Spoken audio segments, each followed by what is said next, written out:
NBC 24 देख रहे हैं आप और मैं आप सबके साथ स्वीटी शर्मा।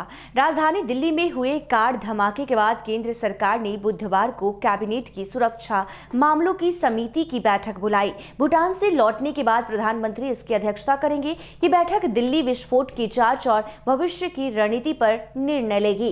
राष्ट्रीय राजधानी दिल्ली में सोमवार को हुए कार धमाके के बाद सुरक्षा एजेंसियां अलर्ट पर है और कार ब्लास्ट के तार दहशतगर्दों से जोड़ रही है। इसी क्रम में केंद्र सरकार ने बुधवार को यानी आज कैबिनेट की सुरक्षा मामलों की समिति यानी CCS की बैठक बुलाई है। प्रधानमंत्री फिलहाल भूटान दौरे पर हैं और उनके लौटने के बाद वह इस बैठक की अध्यक्षता करेंगे।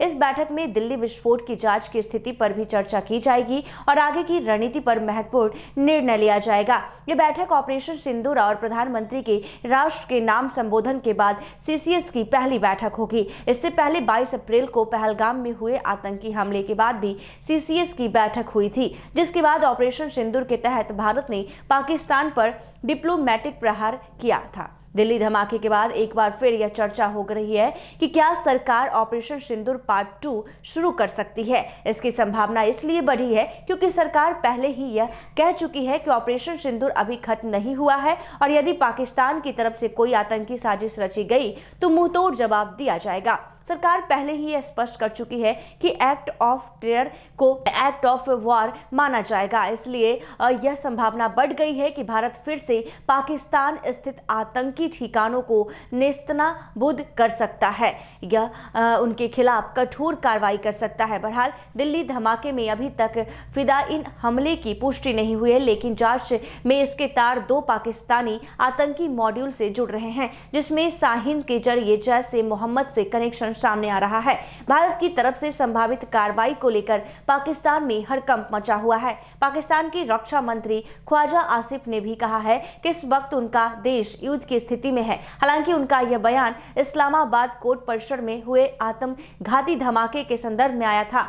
पाक प्रधानमंत्री शाहबाज शरीफ ने जिस तरह से इन धमाकों के लिए भारत को कसूरवार ठहराया है, वह उनकी चिंता, परेशानी और घबराहट को दर्शाता है। उन्हें डर है कि भारत कहीं फिर से हमला न बोल दे। इस बीच भारत सरकार ने पाक प्रधानमंत्री के इन दावों को निराधार बताते हुए खारिज कर दिया। विदेश मंत्रालय के आधिकारिक प्रवक्ता रणधीर जायसवाल ने कहा कि भारत इन सभी आरोपों को दृढ़ता से खारिज करता है और पड़ोसी देश में हुए किसी भी आतंकी हमले के पीछे भारत की कोई भूमिका नहीं है। उन्होंने आरोप लगाया कि पाकिस्तान की यह चाल है कि वो देश में चल रहे सैन्य प्रेरित संवैधानिक पाकिस्तान विध्वंस से अपनी जनता का ध्यान हटाने के लिए भारत के खिलाफ झूठे आख्यान गढ़ रहा है। ऐसे में आज का दिन अहम है। एक तरफ जहां भूटान दौरे से लौटते ही PM मोदी दिल्ली में कैबिनेट कमेटी ऑन सिक्योरिटी की बैठक करेंगे, वहीं दूसरी ओर बिहार में अंतिम चरण के मतदान के बाद आए एग्जिट पोल ने राजनीतिक माहौल को गरमा दिया। तमाम दल अपनी अपनी जीत का दावा कर रहे हैं। बाला साहेब ठाकरे द्वारा स्थापित की गई पार्टी शिवसेना, जो 2022 में विभाजित हो गई थी, के नाम पर उनके धनुष वाहन चिन्ह को लेकर उद्धव ठाकरे और एकनाथ शिंदे के बीच चल रहे विवाद पर आज सुप्रीम कोर्ट में अंतिम सुनवाई होगी। उद्धव ठाकरे गुट की याचिका पर सुनवाई के बाद सुप्रीम कोर्ट का फैसला तय करेगा कि धनुष्यबाण चिन्ह पर किसका अधिकार होगा। ऐसे में बता दें कि जिस तरह से दिल्ली में हुए बम धमाके के बाद पूरे देश भर में सियासी हलचल मची हुई है और क्या कयास लगाए जा रहे हैं कि आज CCS की बैठक प्रधानमंत्री की अध्यक्षता में की जाएगी, जिसमें क्या कुछ निर्णय लिया जाता है। ऐसे ही तमाम खबरों के लिए देखते रहिए NBC 24। धन्यवाद।